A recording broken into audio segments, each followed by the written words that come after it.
should I sweep the right? And then I had to try. Yeah. Hello, yes. Let me get my words right and then approach. Woman, I treat you like a man is supposed to. You never have to cry. No. I know everyone can relate to their mind a special someone. She's rather one. What you say? I want her in my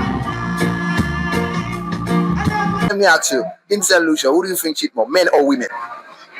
Women. Men. Yeah, I would say both. Both. I will be biased. I think it's equal. Yeah, is that a fair statement? Statistically, women cheat more because you can't really catch them. Can't catch it. Men stupid with a talk, women don't talk. Men or women? But I believe women, you know. Men. Men. From your experience, why would you say men cheat more? All men are dogs. In St. Lucia, which community would you say men cheat more? The one from Corinth. Grizzly and Marshy. Boy in Castries, and those are living by ducks. By ducks. New York, we have New York, England. Okay. Yeah. Alright. Well, there you have it. In New York, women cheat more in St. Lucia. Yeah. Is woman that cheating, man? I won't lie, but when you listen to other females, you actually figure out it's females. But from my experience is man. Women. Women. Why do you think St. Lucian women cheat more? Majority of solution women are gold diggers. So. Women just cheat more, you know, because Kutland look Sapanimak. They're so quick, and as a matter of fact, in that young generation, the first generation, say wap. That's the way they is. I believe women cheated more in the world. If the men wasn't cheating, the women would not cheat because it's payback time. So, Women. right. Why would you say women? Because man can say without sex, but women can't say without sex. Who cheat more? Yes. Cheating is when you lie about it, you know. So they don't have man or woman, it's who lying about it. Both sexes. Which community in St. Lucia would you say men are cheaters? You see the district, I should say, of Grosile. Castries. Not sure. Well, Babono. Who cheat more, men or women? Women. Women. All right. Why do you believe women cheat more? Because women always cheat. They go in your phone, they go in everything. So that's cheating. They are equal, actually. But it's just that men are found out more. Men are found out more. Yeah. Why would you say men are found out more? Because women are calculative. We have brains. We use it. Who cheat more, men or women? Well, we have no evidence of men cheating, but we have evidence of women cheating. When I think about it, I think men cheat more. Both. How many women are there to men? There are more women to men. Okay, well your answers is clearly there. All right. So, I think both. Men. men. Men. Men. Men. Men. Obviously, women. Which community? Yeah. No, Castries. Castries. Yeah, Castries. I will repeat Castries. My mother telling me never check out any woman. It is alleged that a lot of cheaters come from Babono. I don't know. You would say from your personal experience, women cheat more. Well, to me, I cheat. I'm a cheater. Okay? So I know for the women, but I'm a cheater, okay? Okay, now that's ridiculous. Okay, Castries. Well, if I say a name of a place, everybody could come for me. The public sector, all the nice working girls belong there. Right. They are the top cheaters. And slurry. And sorry. Boy, I can't give up community. I let's see the whole St. Lucia because all women just cheat. Big up yourself. 17 constituencies. Why would you say men cheat more? Because you'll have a company only just cheating anything. That's why. Because women like nice things. Right. And there are a lot of jackass men. Right. They like to give the woman nice things. They like another man to give the woman nice things. So when the woman want nice things, she will cheat on you. Right. It just in them. I don't know. God make them like that. Yeah. The men started it and now the women following in their footsteps. I don't know. Both of them doing it. See, Right. both of them doing it. Right. You don't have nobody doing it that one doing it more than that one. Both of them doing it. Because we both love sex. Because men don't really think. when it comes to cheating. But with women, we think and we kind of like people, but men just do it because they can do it. So it's a little more easier for them to cheat on us women. They want expensive things like clothes, shoes, cars, and things. We don't advocate to them. Because it's in the nature. Why you believe they cheat more? You know, women full of tricks, you know. And they have man shot it, so. Man shot it. Share. Okay. Women, you see lying, women can take lying to a different level. Yeah, women can sit down in front of you and cry and bawl and kneel down and still be crying. Yeah, you can't get a man to do that. You will catch him. So let me ask you a question. In St. Lucia, who cheat more, men or women? But it's the women, the women have like this segmented. Men. Life, men just cheat more. Men are cheaters. Well, Both of them. Well, women, because this generation nowadays, they're really cheating more. Men. Man. I would say men. Woman and a shit boy. Depends. Which community would you say women cheat more? January. Why would you say January? Because all the girls I pass from January, all of them is cheaters. Liars, cheaters, everything in one. The Valley. Same. All districts. Well, I find Castries and Grizzly men. The Valley. Castries, I guess. Them Castries men like rum shop, so I believe Castries. But you know the South builds a lawyer, eh? So I think Castries. I would say more in the north, mostly in the north. Definitely. And slurry. Tell me, Mala. Mwe, Kateshiwe. If I can, I will. Hello? The voice of the people all around St. Lucia. Drama Blitz. A lot of the culture and the history of Kingston resides right here in downtown Kingston, traditionally and historically. But you'll hear on the music tour, even in the murals today, you'll hear about some of the greats that came out of downtown Kingston. Also, very importantly, what we're trying to do is about place making. So that's why you see the murals, but it's also about the people. So we're trying to invest in the people. We're trying to invest in the creatives behind our culture.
Here is we have a seafood linguine pasta, and those of you who know me, I really love pasta. I love pastas, so I think I'm really going to enjoy this. It looks really good. and it smells really good. It smells amazing. You know, like some calamari, some mussels, you know, the real bell peppers. Yes, so let's dive in. With the tomato-based sauce, people. Oh, okay. So we were just informed that it was sauteed with white wine. So I'm excited to try it.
No, what I can see in that scenario is the mother bullies the child in her parenting manner.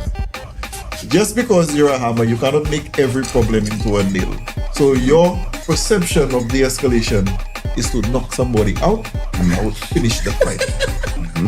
And the kata is supposed to be a proper kata. So you remember it. And it's not like I tell you yesterday, I've told you 3 times before.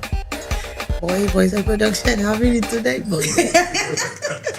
Anybody who say you're bullying him? You know that? No, but it's every. Grown Folks Only Podcast. Good night, folks. Tonight on Good Folks Only Podcast, we have a very interesting topic for you, which eats away at the very nature of the social construct. We're looking at bullying, where it starts from and where does it end up. Now, the classic definition of bullying is between two parties when you have an imbalance of power. The bigger person, the person that holds all the cards, deliberately trying to take advantage or mistreat or cause harm to somebody else. Tonight we will explore a couple scenarios and get into it with different opinions and subjects. Let's start with Carl. I'll give a scenario. Like Nigel pointed out, we should start from adolescence or childhood and then move on up. So here's a scenario. It's a child at school that keeps coming home, pocket torn, books missing, torn, whatever it is. So the child was instructed to tell the teacher. Told the teacher 3 times, nothing happened. Then the child was instructed to tell the principal. Still nothing happened. So the child was taught to defend themselves. After that had happened, the child was brought up to the office. The child was there with his parents, the 2 parents of the 2 kids that were bullying him, and the principal. And the scenario turned out where the parents were demanding, because what had happened is he had broken one child's glasses and busted his nose and had busted another one's lip. The parents were demanding payment for the glasses and the medical bills and what have you. His parent then asked him to go get his teacher, brought the teacher back, and questioned them about the multiple times that the child had gone to them about this bullying situation. So in the end, the compromise was given that he would give all his uniforms and shirts that were destroyed over a few years, and they would give the cost of the glasses and medical bills, and whichever one had the greater, they would pay the balance. The principal had nothing to say because the principal knew what had happened. The teacher was like, yes, they could have, whatever it is. In the end, it was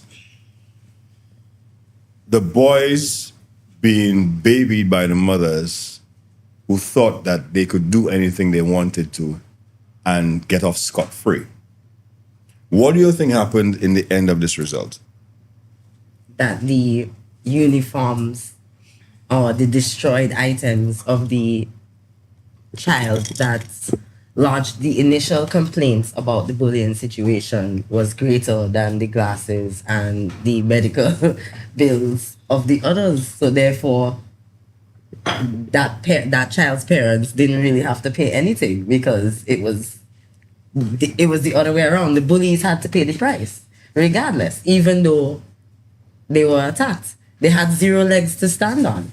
If the child went through all the proper channels and reported the issue to their teacher, reported the issue when the teacher didn't do anything about the situation, reported the issue to the principal and the situation was still occurring, then by all means, whatever the child did after that, I don't see anything wrong with it. Eh? They're standing up for themselves. All's fair in love and all. Okay. I think based on the scenario you gave, what initially comes to me is just to I guess stick a pin.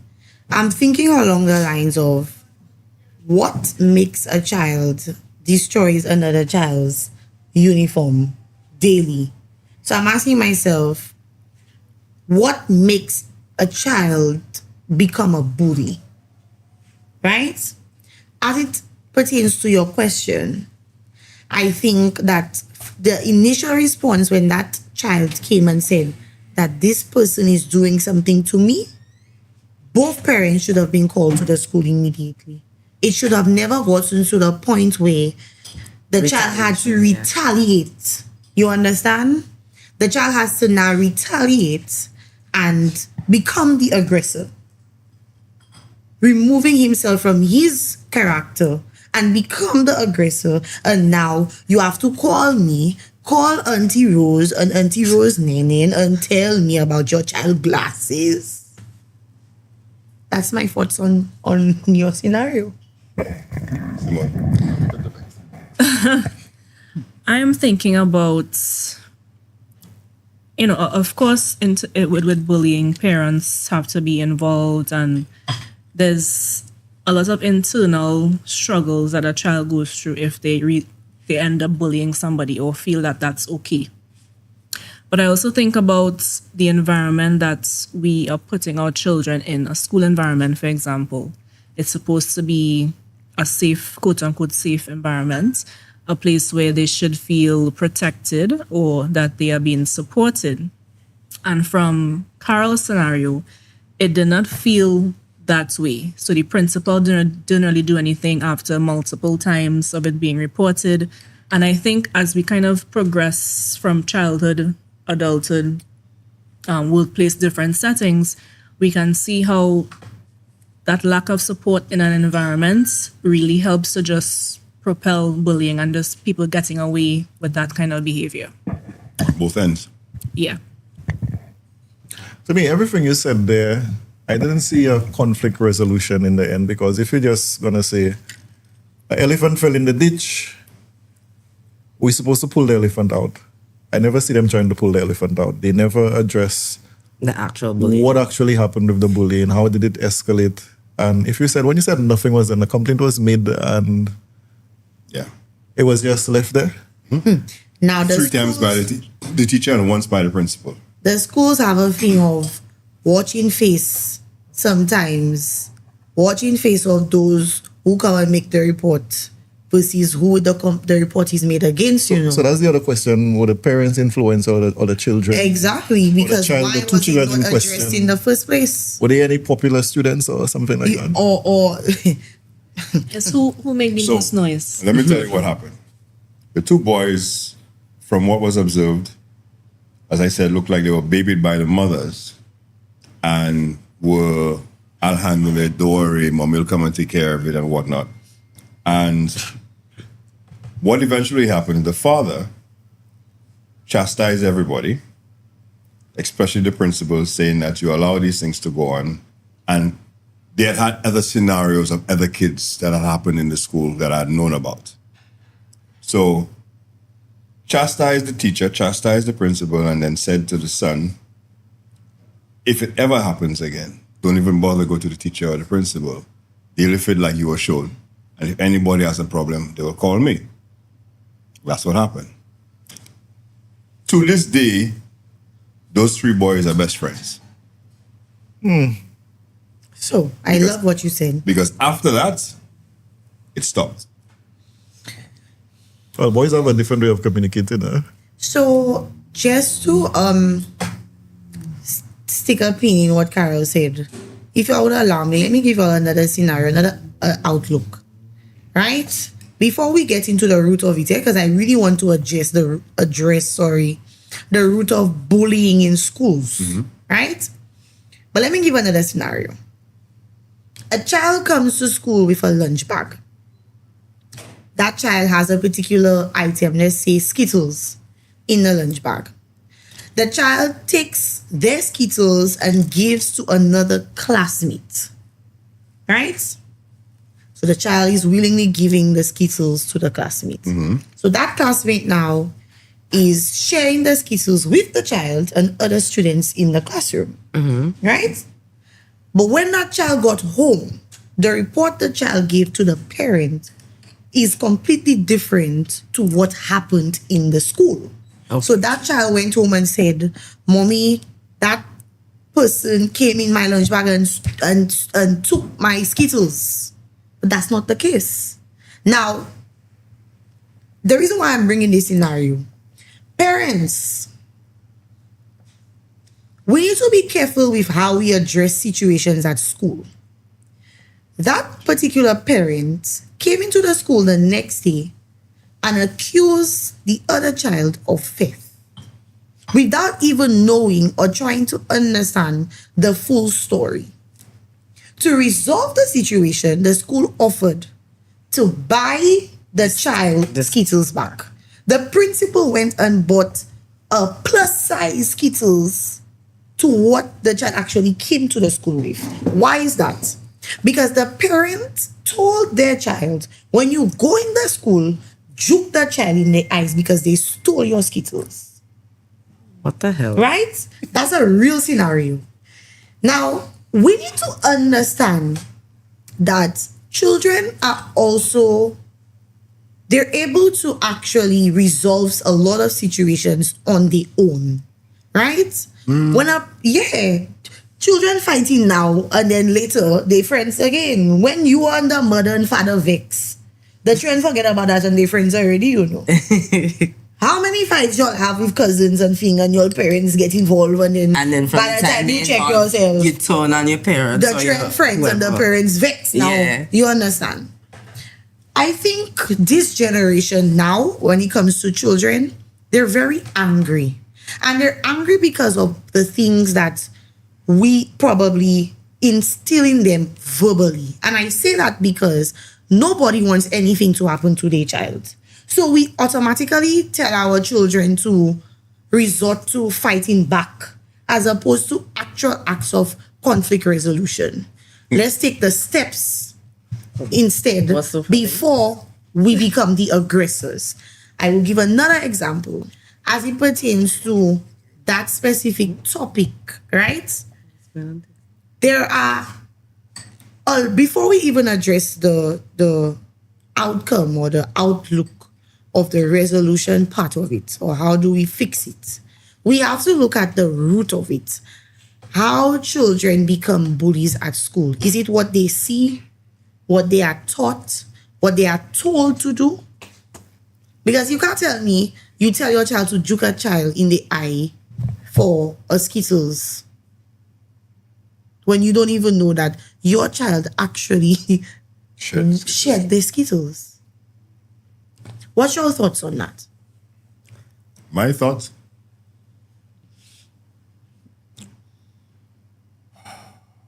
Conflict resolution doesn't work. What? Listen. And at what point did anything actually boil down to conflict resolution in anything that was just said there? But I know anything about conflict resolution. When the school offered... Let him Hear me finish. out. Hear me out. Conflict resolution doesn't work. To the points or... All right, so I have a big problem with the removal of corporal punishment in schools. Me too. What I believe should have been done was the teacher should have been able to bring their case forward to the principal. And if there was punishment to be handed down, the principal would have been the one responsible to do it. Because like I had a conversation with a good friend of mine some time ago, he was saying, you never know if, the teacher came to school and her husband on her last night, or they were drunk, or they vexed because their car broke down, and they take it out on the child. I get that.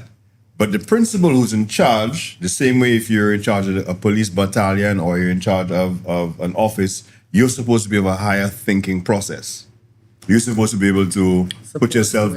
Yes, supposed to. That's why you've been brought up to that promotion. Children now, and have always come from homes that are broken, give for an example, maybe their father is abusive. So when they come to school, they take it out on weaker kids or seemingly weaker kids because life reciprocates, right? You know how many times I remember as a kid, kids bullying other kids that were seeming weak until one day they couldn't take it anymore and they turn around and give them a strict right. And that was the end of it. And then the other times you have conflict resolution, beatings, talks, this and that and the other. And the bullying just changed. They stopped doing it in the school. They started doing it after school because there are no repercussions for their actions. And I'm sure Jason will agree with me that scientists can prove to you that if you burn an emotion or a memory with pain, it stays forever. I'm sure we can all remember every scar we have on our body, where we had it, where we felt, what we were doing, even as kids. Most likely, not all of them. But yeah. Unless you bust your head and you knock out or something, but all right. And I just believe, I get what you're saying, Kay, but I believe conflict resolution should not be the only thing. We're human beings and we're creatures of habit, and I believe sometimes you have to scrap, boy or girl. Well, you have to defend yourself physically or become the aggressor so the aggressor can leave you alone. I agree with you on the part where you don't physically have to do something, because in my instance, when I was being bullied in school, I'm a lover, not a fighter. You check? So I was meaning... I said bully. That's why I said they bullied you. I was a very silent person at times when I was just entered secondary school. And I was short, and I just started wearing my glasses. But I still am short, but yeah. And I just bullying you. That's totally fine. I accustomed to it. But I can hold my own now. But when I just entered secondary school, I was a little mouse, yo. I just used to try and keep the peace, and I didn't want to cause no problems. But I learned how to talk my way out of situations where the bullies just became my friends. All the persons who ever tease me or treat me bad or whatever the case is, they became my friends. They're like my good friends as of today. Like if I was to call them now and say I needed to do XYZ for my mother for me, they're doing it. But it was real hard in school for that first 2 years. And so I understand that sometimes you have to figure out a way how to outsmart your bully. It's not all the time that violence is the answer, but I do admit that in certain situations, it's warranted. It doesn't work right. Talking does not work, and the only thing they feel is if you was to retaliate in the same way that they came at you. But in it's all escalation. yes, I know, but sometimes it does work depending on the situation. I said sometimes. I didn't say all the time. Never works. In his scenario, it did work. The kids left them alone. In The my problem is you scenario, have to I was going to escalate be times plummeted. 10, not times 1. In my scenario, I would have been knocked out, sure. So fighting was not a freaking option for me. I was just gonna... Escalation might be good in a school setting, but let's go up a little bit. For example, in a work... All settings. No, I mean... All settings. How often you see an escalation in a school versus a workplace? Because people are just afraid. Not often. No, that level of maturity from school point taken to workplace. So that's I want us to pivot to now. No, but that extra that workplace escalations are not, because we're more mature. We tend to decide that I'd rather just leave than deal with this. And I say pause. And I pause you all because when you adult, you're more mature. I said you're supposed to be more mature. Okay, all right. Before I know where you're going, but let me just let me put my scenario forward as to why I kind of agree with Carol about the scrapping pad, but that's probably a boy's thing. Well, that's why I say I think that's It's probably a boy's thing. But let me give you an example. I entered Cassius Comprehensive, right? And when you come there, you're the little nude, the little scrawny little boy.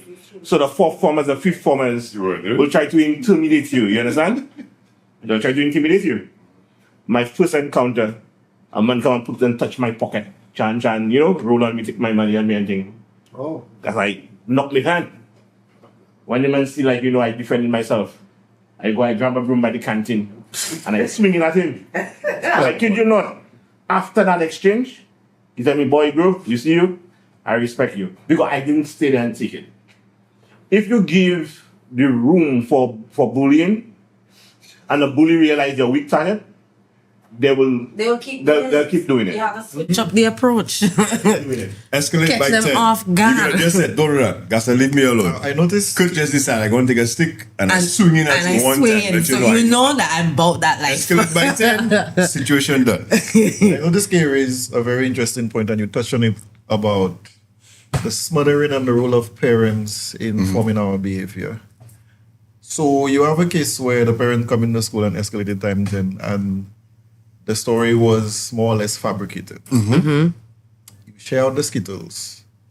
And I guess some kind of remorse came in the child's head, and when the child reached home, the child decided to tell the parents that the parents never questioned the child. They come and you see you? I don't want nobody touching my freaking child. Now, why would the child do that in the first place? Exactly. Why? And doesn't that leave you to think that that's not the first time the child lying? No, what I can see in that scenario is the mother bullies the child in her parenting manner.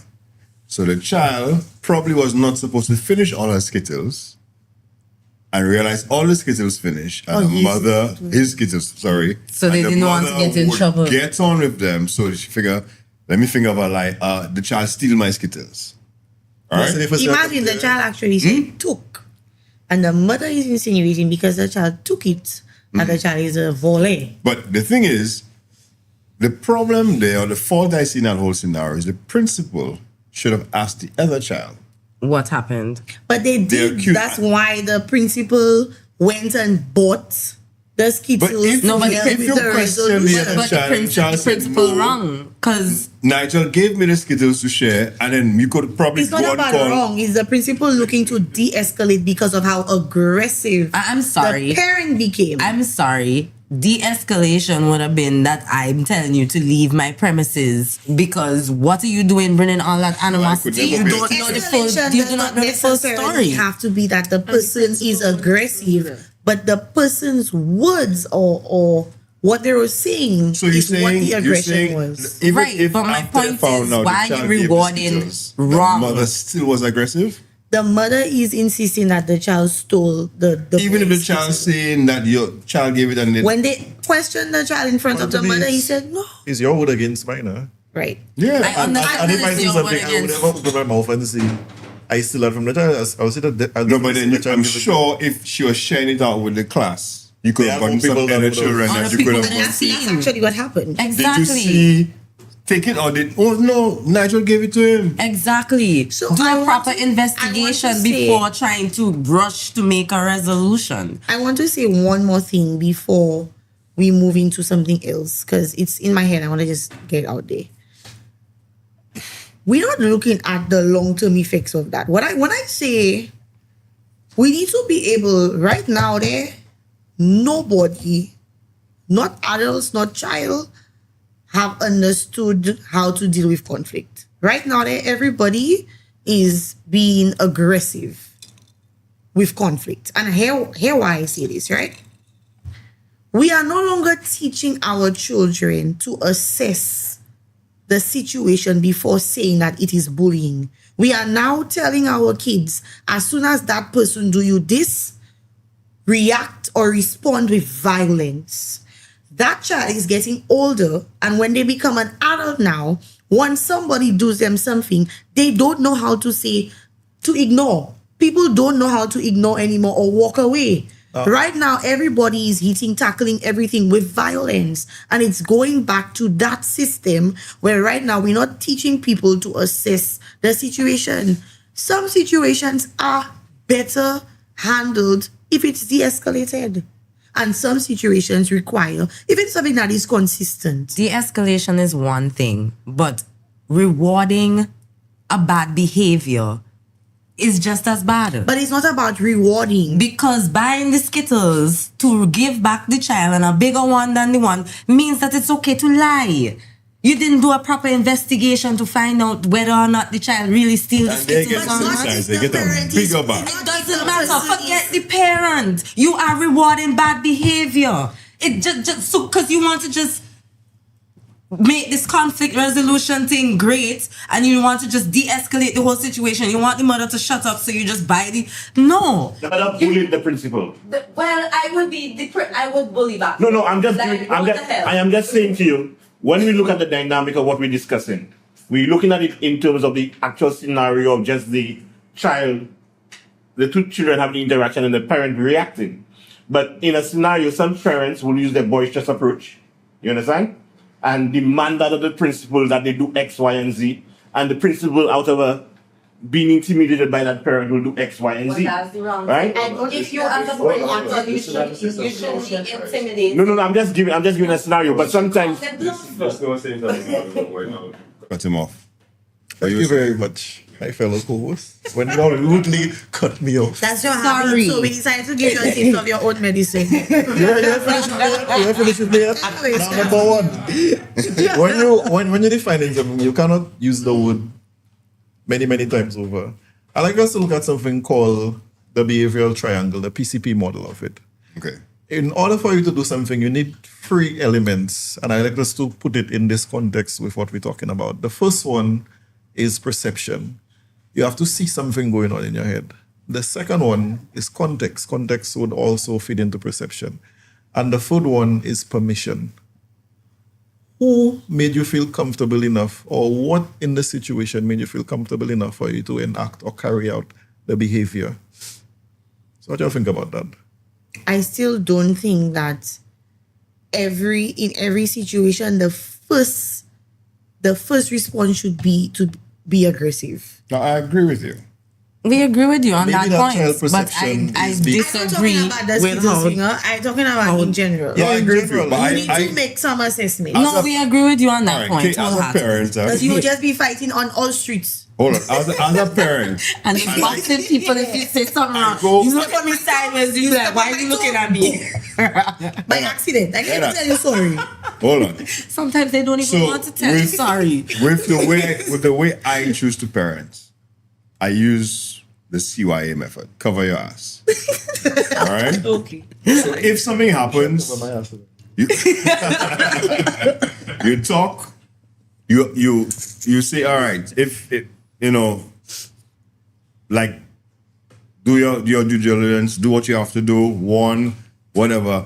But make sure that you know at the end of it, your last result might have to be violence, but you would have been able to justify the violence. That's what I'm talking about. That's the thing. Now, with everything, I'm laughing for that one. with Justification everything, like is Jason always was saying, necessary. like Jason was saying, I think from the scenario of the Skittles, the mother is just aggressive.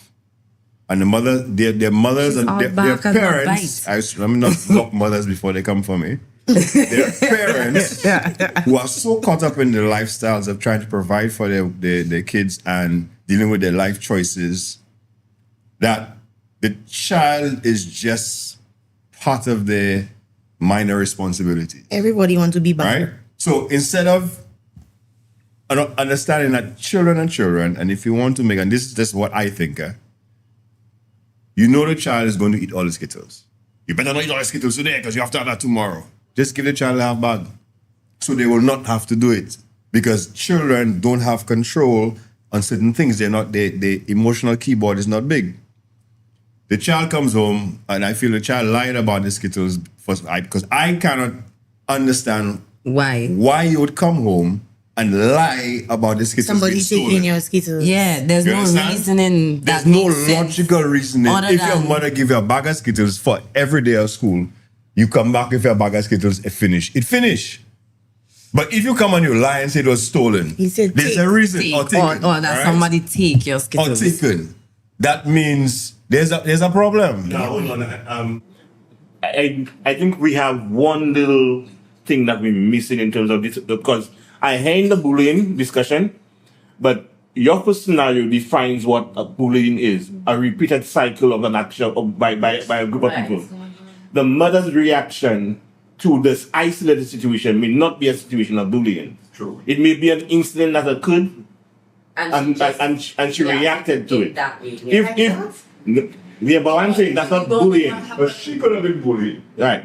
What I'm getting at is I want us to make sure that we identify not every fight is a bully. Yeah. Oh, for sure. You understand? Because bullying doesn't necessarily have to be loud.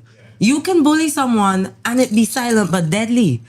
There are bullies like that out there. They're very mastermind and they know how to get at you when nobody is watching. Jason is my bully. Now, Boy, I'm silent. this is where I'll have a segue further on into life.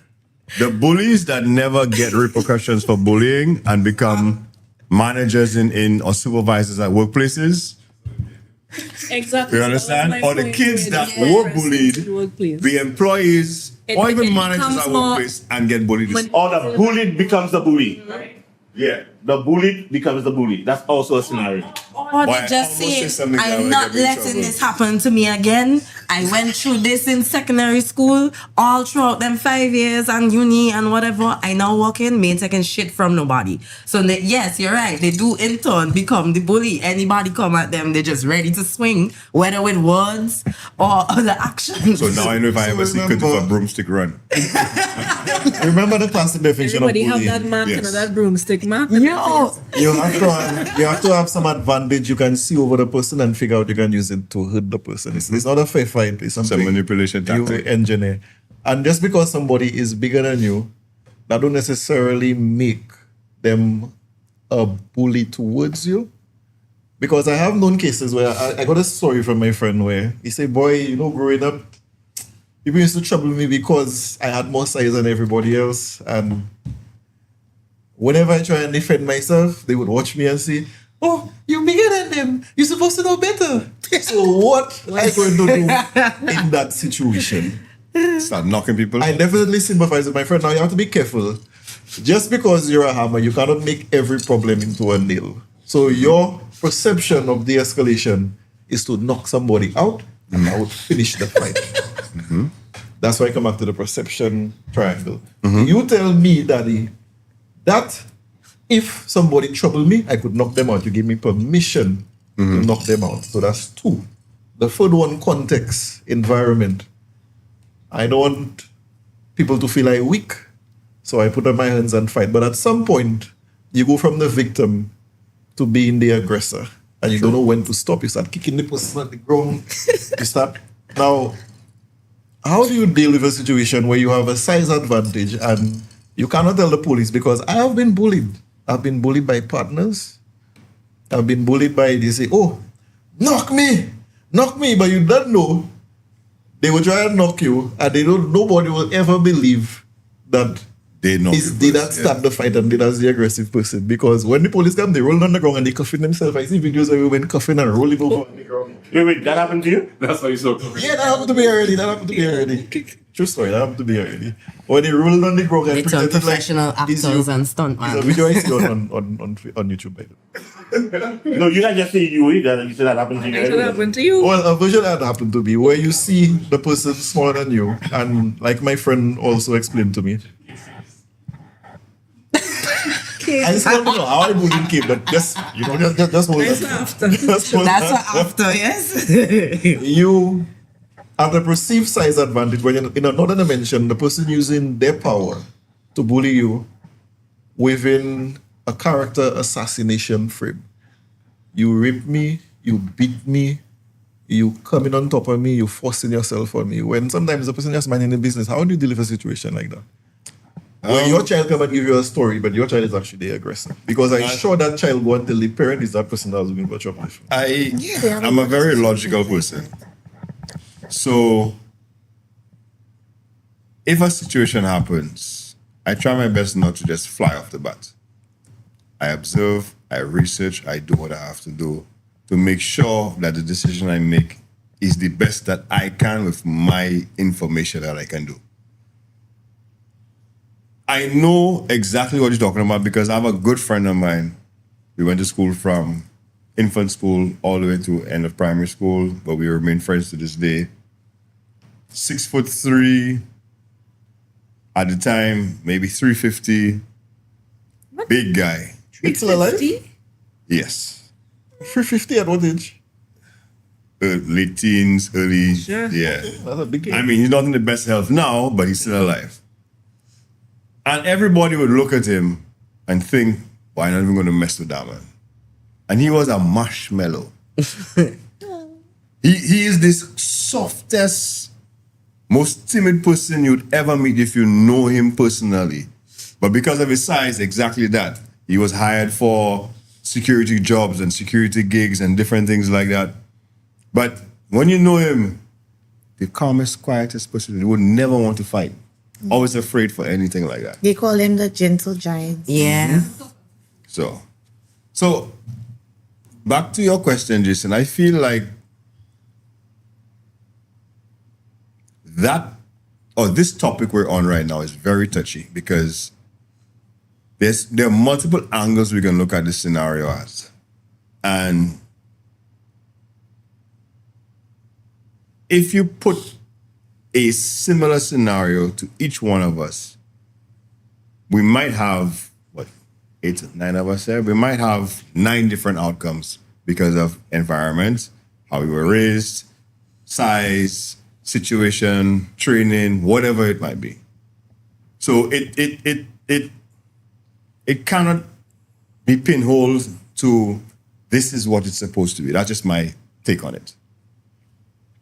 I agree with that. Which is why I said that instead of the first response being aggression, we need to really teach ourselves and our children to assess the situation, because every situation determines a different response or an outcome. Yep.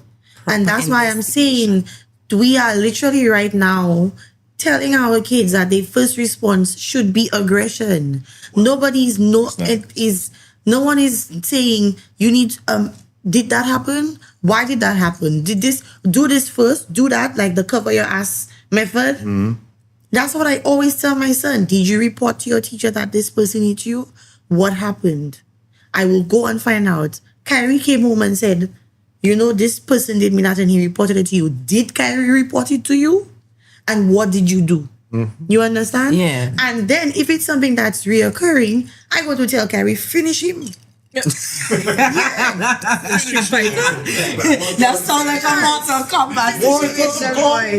But I would never ever teach my son that his first response. You said something a while ago, okay, which makes a lot of sense. I just connected that thought for me. As you grow up, and with what I was saying about one, repercussions, the ability for proper conflict resolution, which sometimes ends in violence, is that kids who don't face repercussions or have conflict resolution properly, where they've either been bullied their whole life or whatever, never had the opportunity to scrap, never had the opportunity to stand up for themselves, because we're always, no, talk it out. No, talk it out.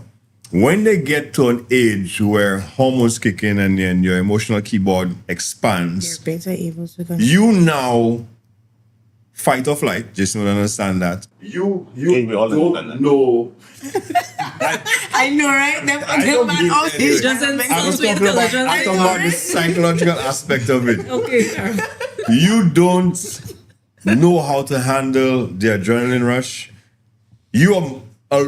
I guarantee you, 80% of situations that happen where somebody has done something to somebody out is they're afraid, you know, for their own self. So they become the aggressor first because they never had to deal with it.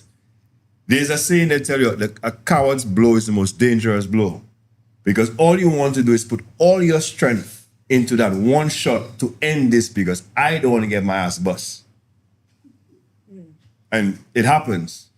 Sometimes people die. You swing one punch. Mid could never lift a 10-pound weight in his life and swing one punch, crack a man's skull. But we're talking about bullying from the perspective of aggression and physical interaction. And the psychological bully is worse. So when you have to, the bully when your child doesn't come and tell you that they've been bullied is worse. It's worse. So we have to address that. Now, what I would say is that we as parents, yes, you could, when you have the interaction with your child, for them to be able to come and tell you something happened at school, that's one thing. But when your child is scared to come and tell you something at school, that gives a different dynamic, and it moves it from the person that bullying them to you as a parent, how you communicate to your child. Yep. Right? Because if you do not have the ability for your child to be able to come and talk to you honestly and openly about situations, or if they, in their mind, they have the perception that, boy, if I come and tell my mother go just tell me, go on my business, go and sleep. Don't come and tell her no magie. Those interactions, those things that we take as little slights in our parenting, right, are causing more damage and giving power to the bully. Yeah. And sometimes that same attitude as a parent that you give into your child turns your child into a bully. Yeah. So if you are depriving, okay, not intentionally, but let's say you have a child who doesn't have a packed lunch bag, but he know when he gets to school, if he looks like he have a mean mug face, he could get something to eat. You understand? So he puts on a mean mug face to get something to eat.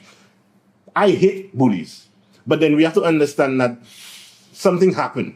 What happened? What caused that? What is that bully doing? That bully constantly eating my food. He always want my pencil. You want my thing.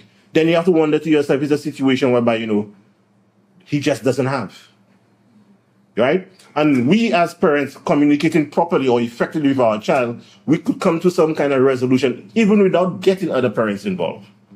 You understand? Because now you know how to turn that person into a friend. That kind of scenario. I think that's the soft skills that we have to make sure that we teach our children to be able to have the rationale to determine, okay, is he doing that deliberately? Is he doing this, that? What's the reason behind it? That's where you have to come in. So just repeat everything I say in different ways because you're making it sound smarter. Thank you, Kay. But I'm happy. Thank you. So now you bullying me. What you just said Minor there, I aggression there. resonate with, right? Because in secondary school, there was this one girl that literally used to get super mad because we used to be fighting for grades, like first position in class.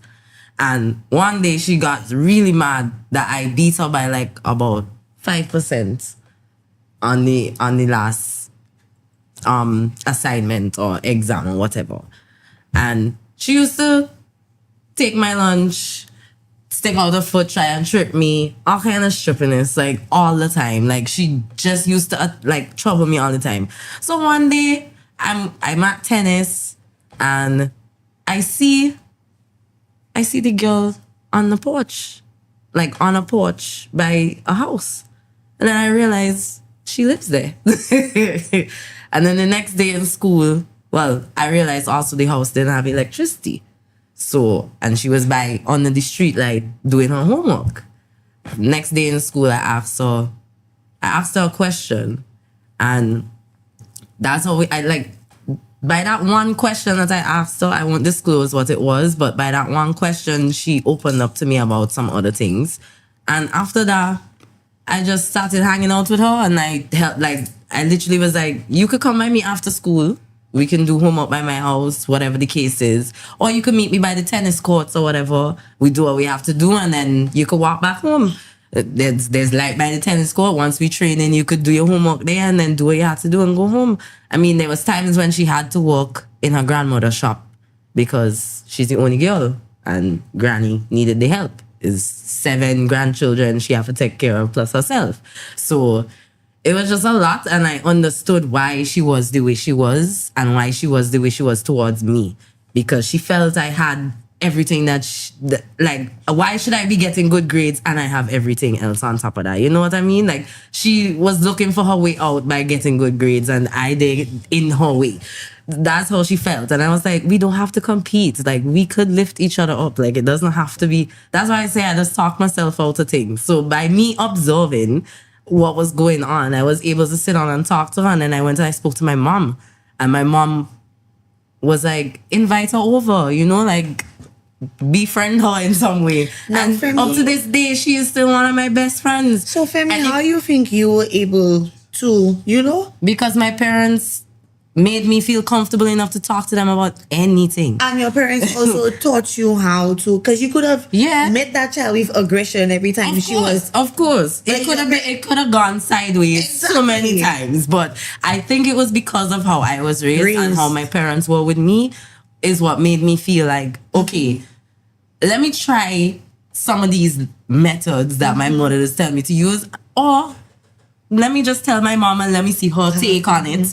And then maybe I could, try some of these tips. But I mean, it was hard at first. She didn't know if she could trust me to tell me half the things that she tell me. But when she did open up to me, it was different. But was that really bullying or was that just a cry for help from that child? Well, it's bullying if it's not just me alone and I wasn't the only target and this is a repeated offense every day. She used to gang up on you for She's taller than me and she used to attack other people that were about my height. So she had a serial thing. She had a serial thing. I don't know if it's a short people thing or whatever the case is, but I never used to get trouble from the girls and stuff in higher farms because one of my friends, she had an older brother and he was in farm 4 or 5 when we joined school. So from the time anybody look at us sideways in the higher farms, nobody never trouble us. But people in the class itself is a whole different scenario. I'm hearing something else. She had any friends? Not really, no. So it sounds like she was socially excluded. But that's her fault. That's her fault, not mine. If you bullying everybody else in your age group category in your class. Now, funny enough, you describe a perfect situation to this. That's one of the ways of how you can actually reduce bullying. If somebody feels socially excluded or on the fringe, then this person is more than likely to become a bully. These are the same people that become shooters. Serial killer. Yep. We need to teach our children not to look down upon, Other not people. to judge, and to also listen. Yo, I used to share my lunch with this girl you know, because she come in school with 0 things. Now I say that because and it's I noticed this, but people have to be mindful. You're not going to just notice. Nobody ain't going to tell you, well, hey, I don't have lunch today. So you giving me your lunch today. No, it ain't working. So I love food and I will fight you for my fucking lunch. But Why? Them short people something. Why you so aggressive, man? Are you sure you're not a bully? my mother used to cook have no lunch for me oxygen down every there. single day. I went to school with proper cook lunch. And you would just come and want to wile me for my lunch? Nah, fam. We go fight. Well- That's the one time I go scrap with somebody for my food. But in my business, I think that the schools are implementing a lot now because they realize that the generation right now, they're very angry, they're very aggressive, that they really do not understand the concept of conflict resolution within the schools. And so I like the implementation of even understand conflict resolution themselves. Hold on, I like the concept of that. They had a campaign, be a buddy, not a bully, and lectures and stuff. However, the children are going to learn that in school and still go home and be told something different. They're going to be encouraged by their parents. You have a point. They fight in an uphill battle. Exactly. Because you can't just change the environment. To say that we need to also continue to, whatever they're teaching, as it pertains to the campaigns in the school, we need to reinforce that man at home. In my son's school group, right, the teacher made it makes a point to share interactions that happen within class, in discipline situations, so on and so forth, right? And there was this scenario where there was a level of indiscipline on a part of the children, and she shared that in the parents group, not in the children's group, in the parents group. This group of children were misbehaving, so on and so forth. She didn't say the name. She took a photograph so everybody could identify who the group was. One parent came out and she spoke against it. You're always posting the bad things that you're doing, now never saying when that you're doing good, which is not true, right? But the point is, she was highlighting the fact that maybe her ward was part of the group of the negative, and she was expressing a dissatisfaction with the approach that the teacher was having. Now, I'm not saying you cannot have your qualms before the teacher is. What you do as a parent is, you see she's sending in the group, you private message her and tell her you didn't appreciate, you didn't like, you didn't so on and so forth. But you decided to go all out war on the teacher in a group with parents, right? So it kind of sets the frame as to why your ward would behave in the manner that they behave, because you have that pit bull approach, and you expect your child to be a fucking poodle, right? You understand? So how can you expect your child to be a poodle or want your child to be respectable? You know what I mean? But your approach dictates how your child will behave. So when your child is on the misbehavior list, let's put it this way, right? You have to ask yourself, what is my contribution to his misbehavior, right? And we contribute to it. Yeah, man. Yeah. So let me tell you how people perceive things with regards to that. You have two options. You can either have cognitive dissonance, holding two different ideas in your head. Let's say I did something wrong.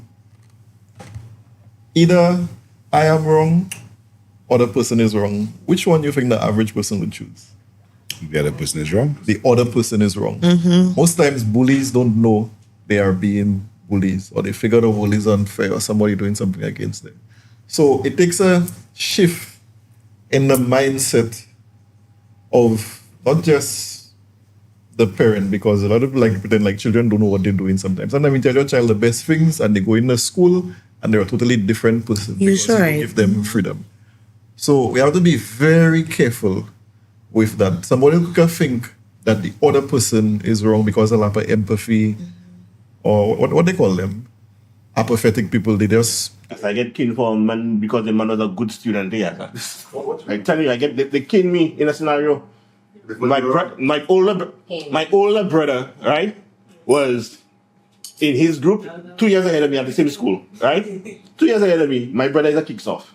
You understand? I come there Form 1 with my little self. So that is his little brother. So he's a kicks off too. Right? But they're two different people. Yeah, they don't know that. It's like me and my sister. They don't know that. So Mr. Man coming there and he trying to poke fun at me and all kind of shit. Cause one time it passed there, I call his name, move there, Bula. Yeah, my partner say I call him Bula. And my partner come and he try and play, he grabbing me, collaring me. They're ready to, you know? Not because why you call them? Because you're a fucking Bula at the time, do it. What? That's just wrong. Nobody, no, he bullied me. But you picking fun at me? I don't know you. What you picking fun at me for?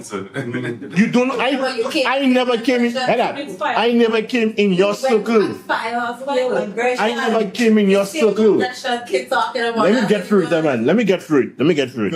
Let me get through it. Let me get through it. Right? Let me get through it. The whole point. The whole point is the man come, he was aggressive to me, right? I retaliate by calling him a Bula. He find I went too far. He come and collar me. And then that's why you remember Bolo from the karate. I give him endless Bolo to drop me. You check it? Huh? No, but head on. So when I turn my back, the man cuffed me behind my head. He trying to relive glory days. He cuffed me behind my head. You got to do that. Okay, so you fight with him. Hold on, I didn't fight. Listen, he cuffed me behind my head and he went about his business. The next day, not the same day, the next day, they called me to the principal office. You alone. But right? I took it. So let me ask They called me, hold on. They called me to the principal office and they asked me what happened in that scenario there. And you know what the principal said to me? That guy is a how you call it again? A model student. He has never been in any problems, has never had any trouble in the school. You just came to the school and all of a sudden he's in a problem. So good, what did you do? Hold on, Misty. Stop interrupting her. Y'all have the mic, stop. Right? When the situation happened, at the time the principal felt the best course of action was to cane me. That was in the presence of my mother. By the next day, when I went home, the lash that he gave me at the back of my head left like a scarring, right? My mom went to the school now because clearly I was not paid, but she could see I was in a physical altercation. I didn't see anything to her, but she saw it. So by the time she see it, she goes to the school. I'd already gotten killed the day before, like I tell you, right? So we trying to hash out the scenario. And he trying to see like he was defending himself because I called him that. And he never said to them what he was doing to me, right? By picking on me, right? And I merely just, as far as I was defending myself because he's picking on me. Long story short, they said, okay, well, let's kill that there. Okay, let's kill that there, fine. They can't take back the cane they give you. They can't take back the cane, but so what? But that's why the cover your ass system works. So I have an uncle that go into the school next door. Okay. Really have uncle? Right? I have an uncle that goes into the school next door. He's not one that you normally mess with. Right? He's not one that you normally mess with. At a convenient time for him, he makes his way to my school. He proceeds to ask me where the person is. I tell him we already sorted the problem out. Idiot in my class, they said, look in there. Oh, shit. They bust his ass, and we are friends today. The point I'm making is, even in a scenario where you were being bullied, sometimes you get called out and you're not the one that actually initiated it. The bully's smart. So you smart, you're a book smart person, the teacher will perceive that because you book smart, because you're a number one student, because you this, you know that you can't possibly be a bully. And that's prejudging. That's the same way, the same fucking prefects in my school were in the bathroom gambling, right? At break time, they're gambling, but they're the prefects that's supposed to make sure you're not doing it. Huh? Check it. Disclaimer, please excuse voice or production. He is using this platform to vent. He raps it out all the people. To what you said before you went into that.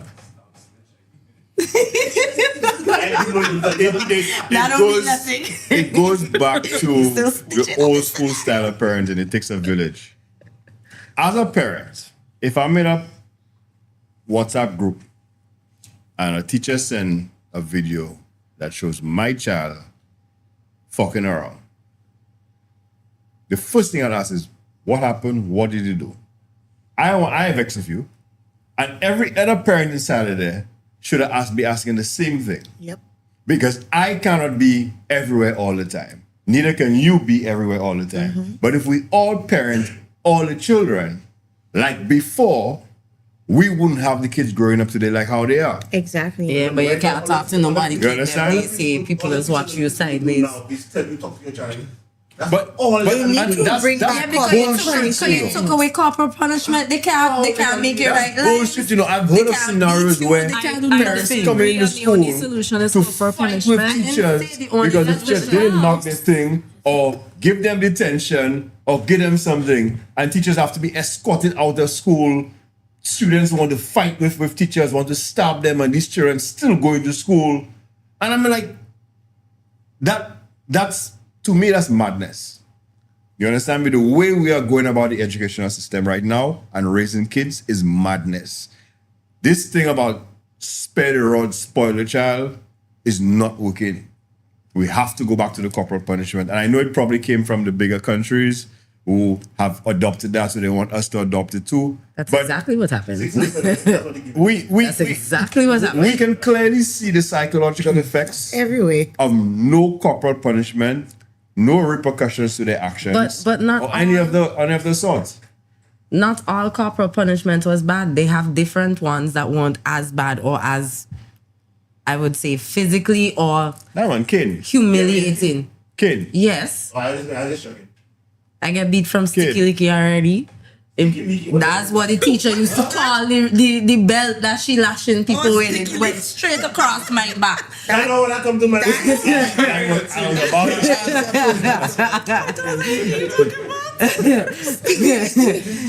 Miss used to call it sticky licky, and that's exactly what I got. I got Let me ask you, the whole belt mark across my back. Was it male or female in charge at the time he was there? So here's my next question, Kurt. So nobody ain't see the man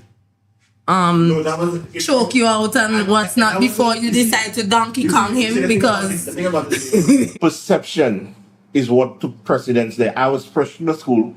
He was 2 years ahead of me, and he has never been in trouble. So they prejudged the situation on his good merit or perceived good merit, and my newness to the school. So it have to be me that antagonized the man. It has to be me that caused it. I provoke him. That was the word they used. I provoked him. I wasn't taking case. Right? No, I took the king. I wasn't taking it. But I brought back it. I brought fucking back. I took it. No, I wasn't taking it. I wasn't taking it, especially if I know I'm not wrong. Have to come in the office. Man, not getting, my parents would have to come there. They some job already. You take the kid. You take the kid. you pay for a couple.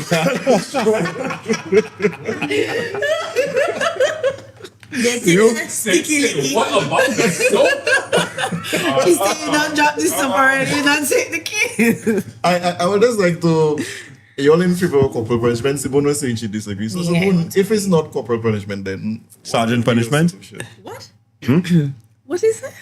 What punishment you think is No. It's not that I'm is totally acceptable? against corporal punishment. I feel like there must be a line where we draw as parents in terms of correcting children when they do wrong. It doesn't necessarily mean, come you do wrong, come, and you're getting a lash, you're getting beat with the pot spoon. That's abuse. That's the line I'm talking about, because some parents, I know in my time, they're just beating you for anything. Auntie house, you're getting pot, spoon, ruler, belt, you name it. Steel pan. And there's no kind of resolution to find, okay, not necessarily to sit down and say, why you think that wrong? You think that wrong? No. Is to set them on a right path where they could speak to you. They feel comfortable speaking to you. And if corporal punishment is needed, not abuse, as Carol pointed out, I think that's where it kind of Yeah, the lines could get blurred. I agree with you on that. We agree with you on that part. I don't but mean we I just don't mean mean just that passing around the place, just taking it out whacking people all over. completely I is mean, the problem. you sit down, you have a conversation, and whether maybe you give detention or you give suspension, which I'm against suspension, but you Suspension and detention you give doesn't do nothing detention, either. and you have mediation, and if 2-3 times, whatever it is, then you get strokes. At the end of the day, what you're saying is how what I believe for punishment is, I don't beat you for a mistake. I beat you for not adhering to the correction to the mistake I make you, that young thing. So I tell you, don't do something. You do something. Okay, I don't beat you. I give you a cautionary warning. I tell you next time that happens, if you do that, blah, blah, blah, next time you do it, I will beat you. Right? So you are forewarned. The licking that you get is not because you made a mistake again, you know. It's because you broke. You didn't adhere to my correction. That's it. And the kata is supposed to be a proper kata. So you remember it. And it's not like I tell you yesterday, I've told you 3 times before. Okay, now a katas home is different from a katas in school. Facts. As in schools, I think there should be some regulation in terms of corporal punishment. I don't want to hear some teacher just beat my child because he was talking. I come in a school, I'm making noise because it have to be some kind of That's why I said it should be left up to the principal. But in the time when I was going to school, I used to get licks if I came from lunch and my back was wet. What? Yeah. Yeah, I see that. Yeah. I used to get licks if I came from class and then and you come and your back was school thing. Right? In your hand. No, but then in hindsight, you call that, we want to call it abuse, right? But what is different from that and going and joining the military? So you're trying to say school should be like military? Because now everybody cut out for that shit. There is a scenario I would like to bring up. So, you used to come home and get licks for your back being wet? No, not home. At school. Yeah. Not at home. How long did you get licks for that? All the time. So, let me tell you what I did. Let me tell you what I did. I dried my shit. 5 things before I dried my shit. Ways to hide the behavior, but you never. No. Listen, the concept of getting licks because your back was wet is what you have to understand. Yeah. The teacher didn't tell you not to play, but she wanted to make sure that at the end of the day, you don't come in and musty and stinky and them kind of thing in the class. That you have a level of self-pride in how you carry yourself. Hygiene. You understand? That was her approach. How old were you? Bro, I was going to primary school. What are you talking about? Hold on, let me get to my point. So from primary school, you take sticky licky. To me, that is basically a woman sterilizing a boy because it's in a boy's nature to just be a little rougher. To feel sticky. You have the head. You have to connect the dots properly. I may not do that. I may not do that now to my son, right? I may not do it now to my son, but it doesn't mean that I will not have the conversation about making sure that you clean and you tidy and so on and so forth. Don't come back black. I understand what her process was. Now, especially, I understand it, right? At the end of the day, her approach may have been that. So if you don't want to get killed, don't come to school with your... So you know what people do? Take out the shit, right? Put it aside, and then you roughing house, bro. Roughing house, right? You find ways, but the point is she doesn't want you to come back in the class, musty, stinky, and that kind of thing. That was her point. Wait. So because the short A wet with sweat, that mean y'all is thinking. Oh, they will still be musty. Because she probably just give up a children. You used to take your shit and hang it and not play basketball. Primary school. What if you wash your vest, wring that, dry that in the air, flap. Put that and then put your shit when you come back inside. You have a little rasta? Yeah, I did. Fresh. In primary school, you walking around with all of them secondary school. Exactly, secondary school is a But different I never used to get licks for playing and being a little boy. For getting my time still wrong. Yeah, we all just got licks for that. Yeah, boy, that's how sticky came out there. You have to. Let me tell you, by the time you finish, 12 by 12 is 144. You have to do that for that. And you still know that. At the point in time, you remember stick on one. Now, we have to be very careful. Children might not you think you're clearly communicating to a child, but you have to understand a child's vocabulary and perception is totally different from yours. A good example is my situation. When I was small, everybody knew that street light rule. When the street light come on, you find yourself in the house. If you don't find yourself in the house, you get in licks. Now somewhere between A and B, I feel like I used to like licks. Because when I like come on, I used to get paralyzed and just stay in the back of the house.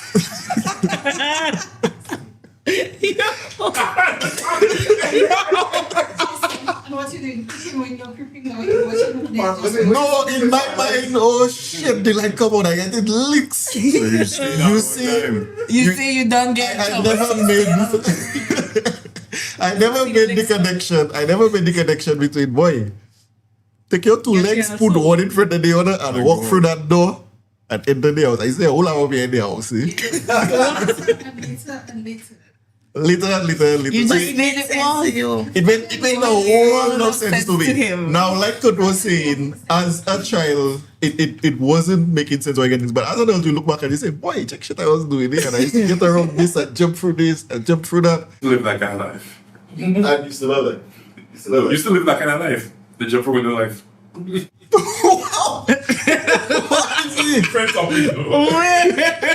So hold on. So Femi, wait, what?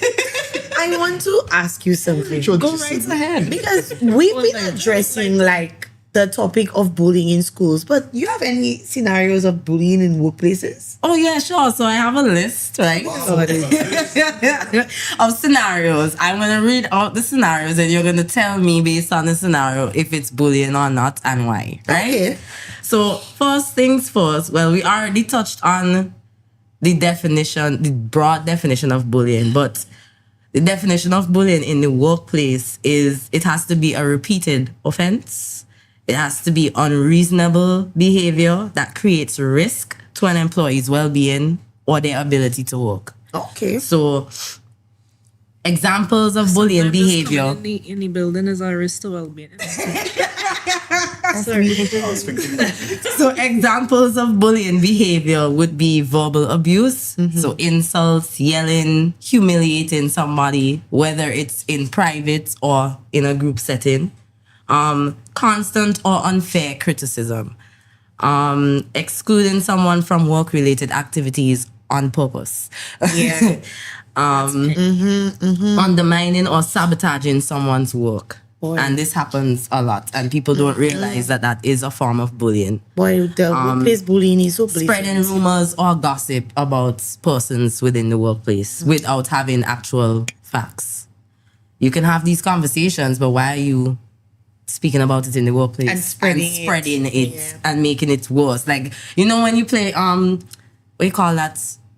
Chinese whisper? Yeah, or something telephone, and you start the message off with somebody and they whisper to you, and then somebody add on something else. Well, that's exactly what that is, and it just makes it worse. It's even worse in a workplace scenario. Abuse of authority. So a lot of the times persons don't realize that your managers, supervisors, or senior managers of a company or organization you work for can sometimes abuse their power. And so they give you unfair workloads, impossible deadlines. Unreasonable favors. Yeah, asking you things late after hours, things that are more on a personal basis rather than work-related. Yeah. And so those types of things is a lot of trouble to unpack. Those types of things are types of examples of behavior in bullying. But I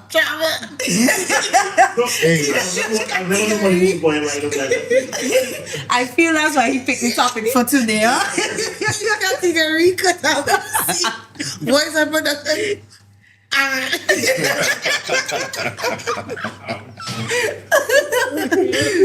So what I'm about to say now is things that are perceived to not be bullying, because we don't want people to get mixed up with what is actual bullying and what isn't. Okay. So important to distinguish between bullying from normal workplace actions are reasonable performance management. So if you're having an actual evaluation with somebody and you're explaining, well, you do X, Y, and Z, and sometimes you do X, Y, and Z, not in the manner in which we want. Right. You explain what your expectation is, and you're explaining what behaviors or things that employee can do in order to improve, rather than just saying, oh, well, you do XYZ wrong, and that's it. You're not telling them what your expectation is. You're not giving them a clear deadline or in which to improve. Or not correcting it before appraisals. Exactly. You wait until appraisal time to tell them they're doing all these things wrong. When you can step in before appraisal time reach and be like, hey,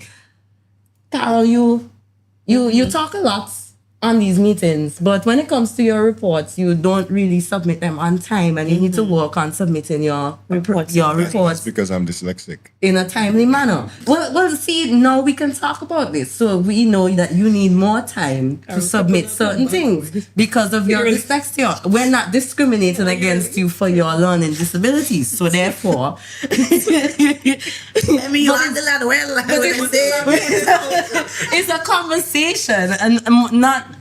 That's the difference between some managers. Some managers seem to think that they could just tell you things instead of trying to have a conversation. A performance management appraisal is not supposed to be where I just telling you all the things that you're doing wrong and just be like, okay, sign that. Excuse me? I'm not signing shit. You have to explain to me, when did I do this thing wrong? Why? And what expectations you have for the future, or how we can. And if you're not giving the person the tools to do what it is that you're asking them to do, how do you expect them to achieve the goal that you want? 100.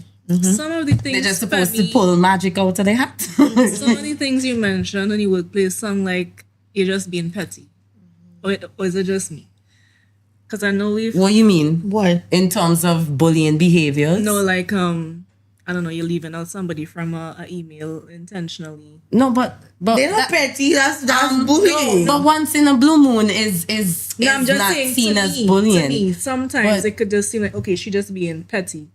Because I've had situations like that. But you said intentionally. If you intentionally You say doing by it mistake, huh? repeatedly and you keep not doing repeatedly, this, just like...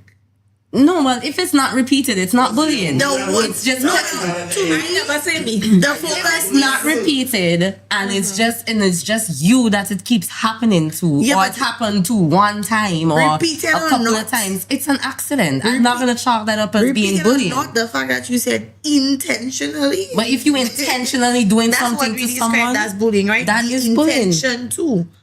To intentionally cause harm or abuse of power. Yeah, you So, have the advantage to the person. Whether it was once or twice, the fact that it's intentional. But it has to be more than one. It has to be more than one. Because somebody could intentionally... If you don't email me once, never email me again. Keep your petty bettiness to yourself, fam. That is my point. Okay. Keep your petty bettiness to yourself. But we touched on like constructive criticism and feedback. That is not a form of bullying, and that is proper workplace etiquette, right? But a lot of times persons do not, well, not persons, but in general, managers, supervisors, etc., not all the time that they follow disciplinary action policies. Like, they go based on their feelings sometimes. So they might not like somebody. I've worked in a scenario where the manager just didn't like the guy that was working in his department. And he came in my office, he saw me, he bust the door. He's like, Femi, you need to fire that man before the end of today. I said, excuse me? That's not how this works. This man been working here longer than you. You can't tell me I must just fire the man today. Right. You have to have just cause to fire somebody that is past probationary period. That's why they need that's people like wrongful you. dismissal. You want the labor department to come after us because it's not me. I said it. I'm telling that decided to do it. I'm sending them to you. But things like that, like a lot of managers and supervisors don't understand some of the labor laws that are in place and what they can and cannot do in regards to that. Oh, the kind of energy they put. Yeah, and that is a form of bullying as well. I have certain executive positions where I hear the staff say something about this particular staff who is a bigger guy, and they present it to us, as the executive, and then you'll hear staff say, I never liked this person, you know. That by itself is just throw me off. Yep. Why do I don't like the person? Oh, you know, this happened to me once and it remind me of this situation. That's horrible. So And they don't even in know your the mind, person you're in a relating professional that person To to something totally different that they have nothing to do with. Ridiculous. People need to learn to let go. But I mean, share the scenarios so we can. Wait, hold on. What was good? Good to see. Oh, okay. All right. So, hold on a second. Right. So, scenario 1. A manager gives an employee critical feedback privately about their work. What's your answer?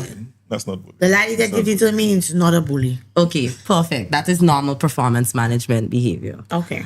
Scenario 2. The manager gives that criticism in front of the entire team every single time. He's a bully. Yes, because you're publicly humiliating or criticizing this person in public. Scenario 3. A coworker forgets to include you on an email once. That's not a bully. Exactly. That's petty Betty shit. That's not a bully. And they forgot. It's not like they purposely did it. Right. Scenario 4. You are consistently left off of emails and meetings that affect your work. That's on purpose. Yes. That's subtle bullying.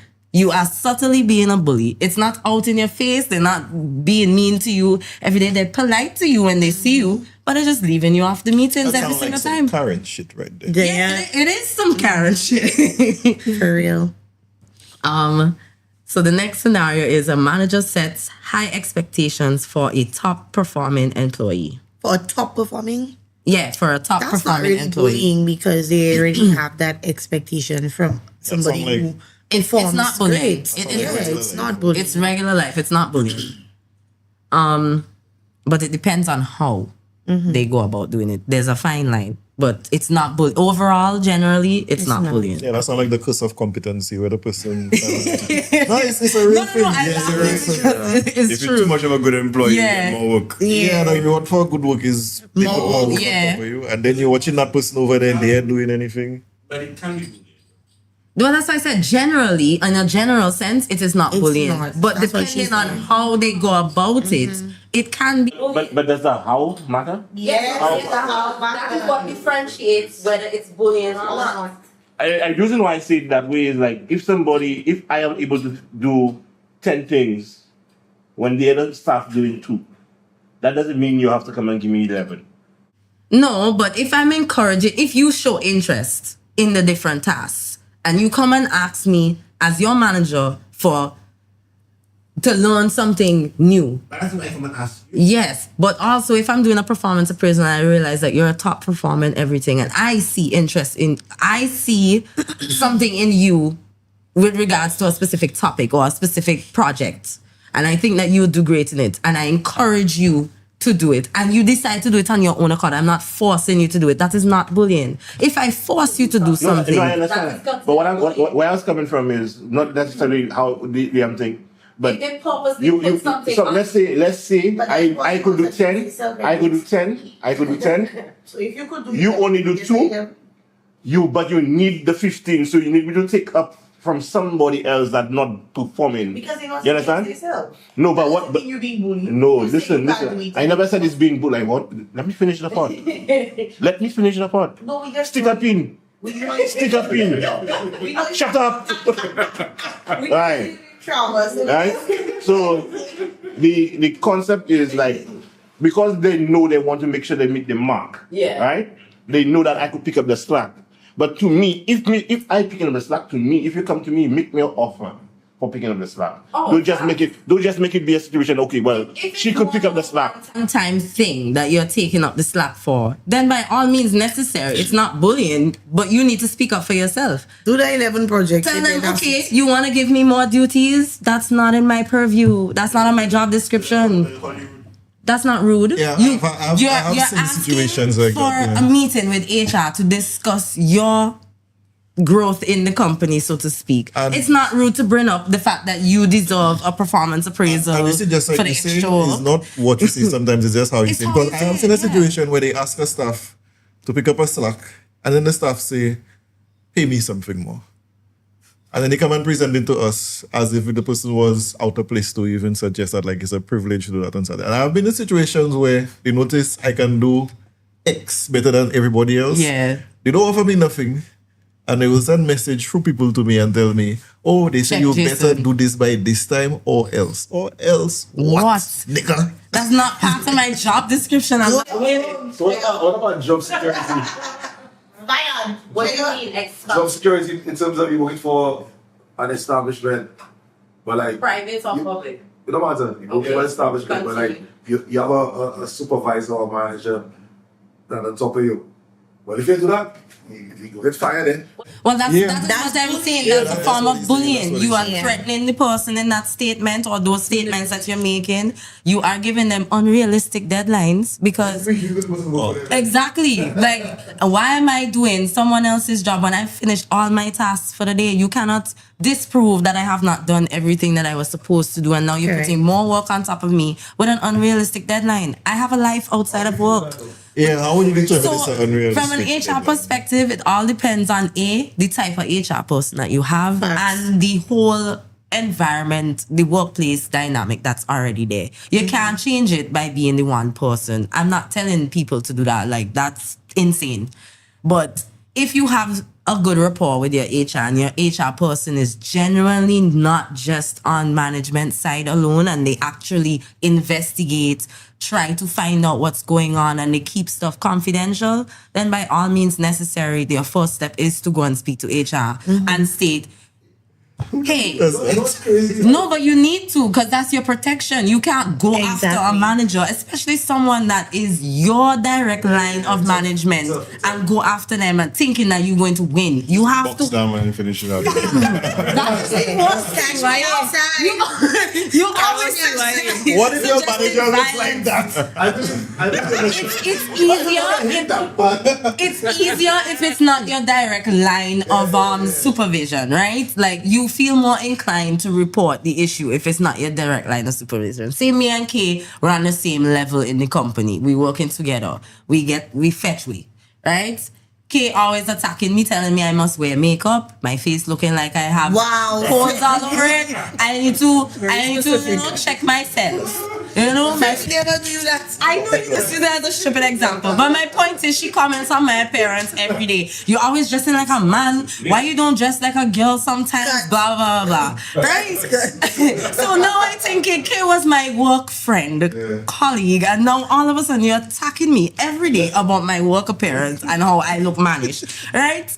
I feel uncomfortable to talk to Kay. I feel uncomfortable to talk to Kay about this particular scenario.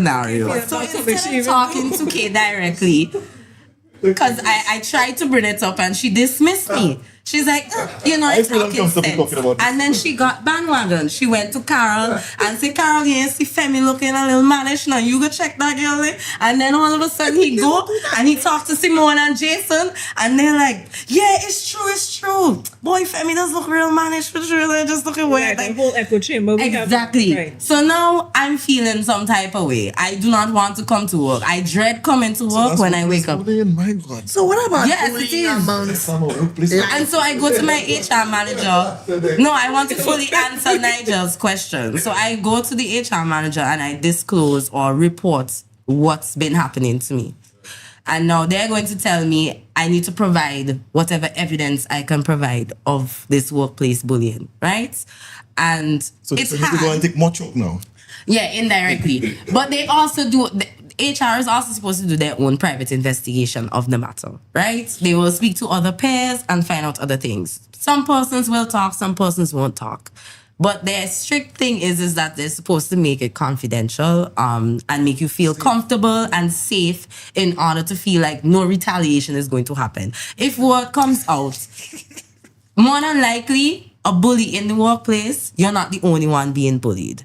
So if you make a report, other persons would feel inclined to report said issue, right? And then That way, you get more persons putting, I would say, some legs to your claim. So it's not like it's your word against somebody else's, right? Then after that, they are supposed to bring it up to their higher superiors and deal with the matter internally, etc. If it is your supervisor, that's a different story. It is harder for you to feel safe to want to report the issue. But if you do decide to say, to hell with this, I can't take this no more than likely, most persons, if they don't feel comfortable to report the issue, they just find another job and leave that job because it's not worth their time to deal with that. That is, and more than likely, that is what happens. Somebody was sharing the scenario with me. They were supposed to send me a voice note on it, but I didn't get it. And it was similar to what you say. It was the supervisor at that particular workplace that was the workplace bully. And the thing about it again is you cannot cut around the supervisor and say, okay, well, you cannot. Well, or it's difficult too. It's just difficult. And the manner in which the person was applying the bullying, the tactics was not necessarily so open and clear for you to define to somebody. So it's very covert. The manner in which they were doing the bullying. They did it in a smart. Right? So even if you go and report them to management, what are you reporting to management? The fact that you reported it it should be enough for them to look into it. Because remember, bullying is repeated. Is a repeated offense. So it's not a one-time thing. You don't think they're going to slip up at some point? No, I'm not saying no, but the person could say, that's how they lead. The supervisor could say, that's how I lead. I lead in that manner. You understand? Yeah. And that person is being affected by it. They're seeing it as bullying, but in the supervisor's eyes, no, that's just how I lead. Yeah, but how many other persons feel the same way?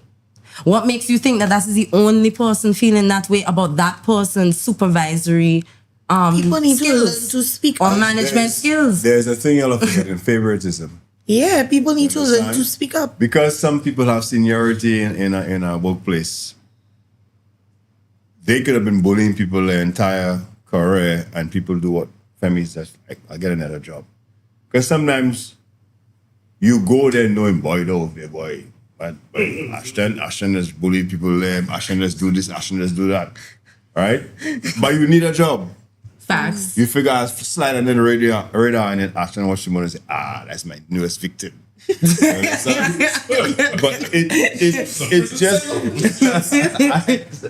it just takes one person to stand their ground and figure, push through it and make it. But the thing is, there's a starvation of security. Look at the schools, they barely have guidance counselors anymore in the schools. So who do the training go to? If the teacher doesn't bully them kind of thing.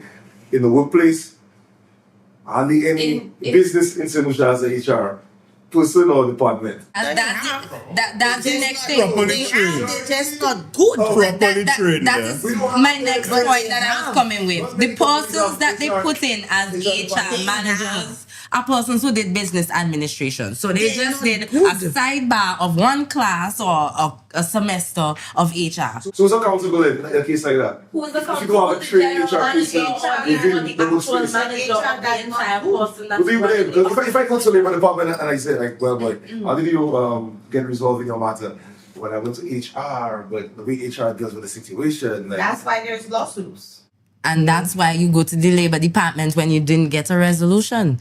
The labor department has the power to force an organization to rehire somebody if they want terminated for us. And you're in a situation, you have to stay in that environment, right? Yes, and they're taking how long to act from the discourage people, The money and time. Yeah.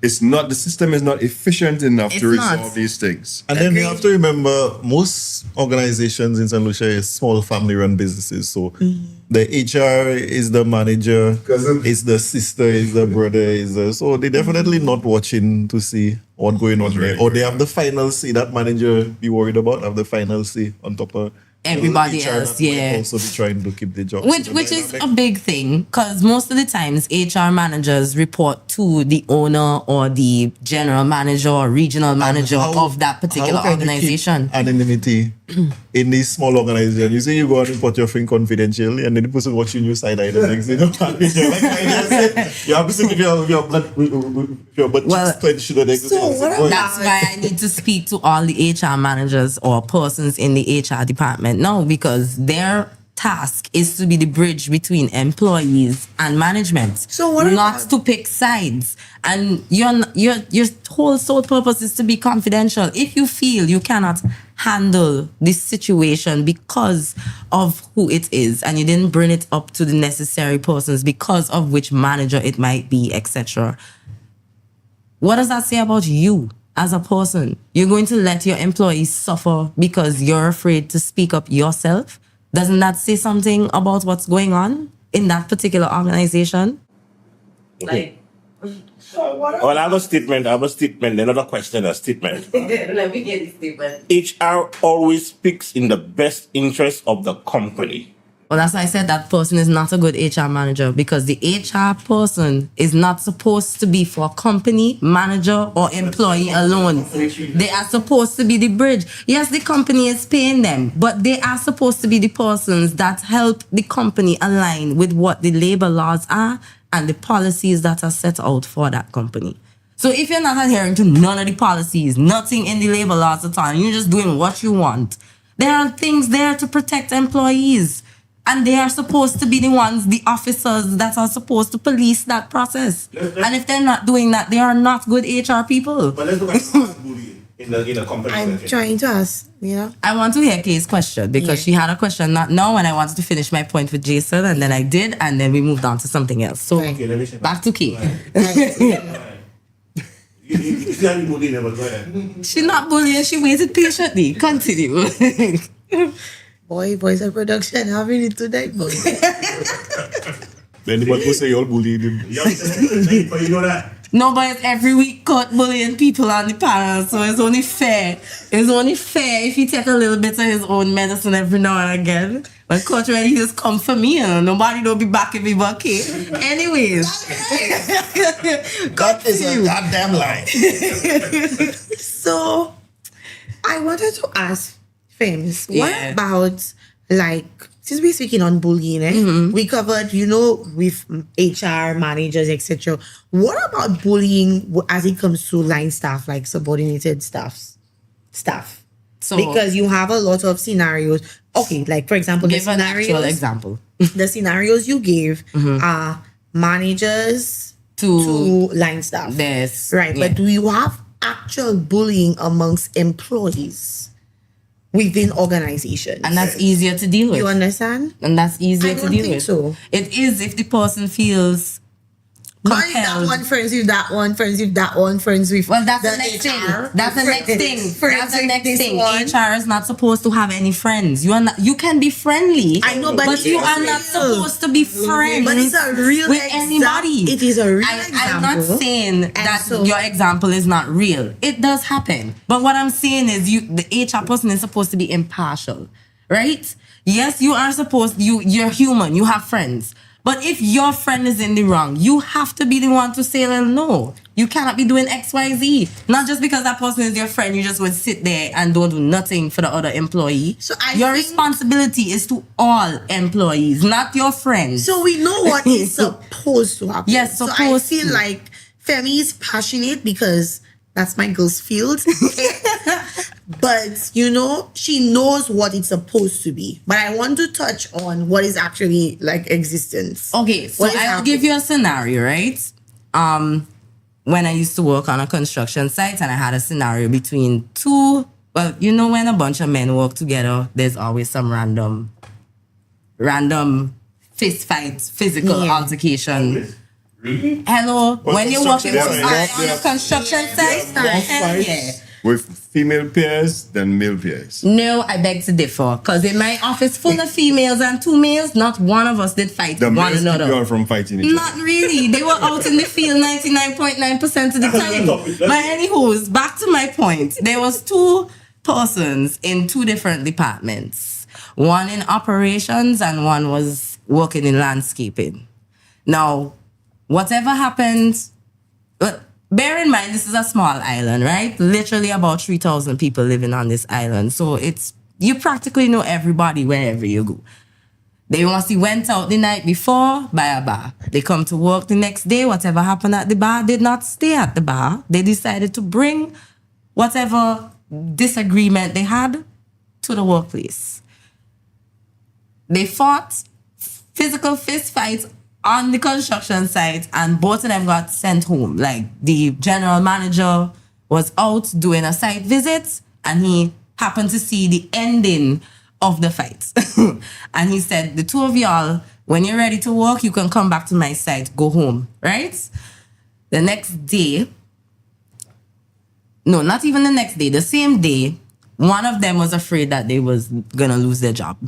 So they called me and they asked me what was my take. So I said, I need to know the full story. You need to tell me what happened. I wasn't there on site. I do not know. So they told me their side.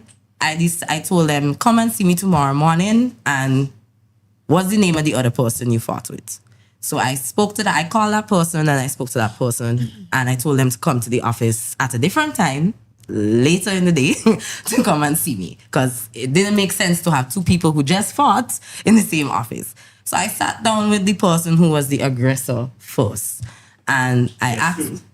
No, he admitted that he was the aggressor and he swung the first punch. So I asked him to come and speak to me first. So I asked him, why did you feel that physical violence was the answer to whatever problem it is that y'all had? So he explained to me the personal issue and why he decided to do what he did. And it wasn't because he said he was going to leave it alone, but the man turned and tell him something when he was passing along the area where the guy was hoeing the land to put flowers there.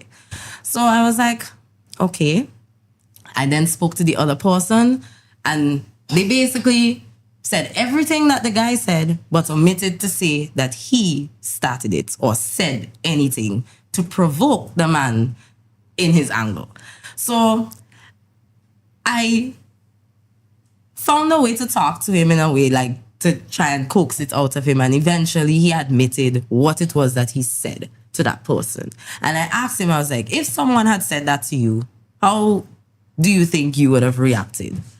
And he's like, boy, I would have knocked that man, blah, blah, blah, blah, blah. And I was like, exactly. So why you thought it was a good idea to even remotely say anything to this man? I was like, furthermore, you're working on a construction site with health and safety concerns. You're working along with other people. You're not just endangering yourself, you're also endangering others.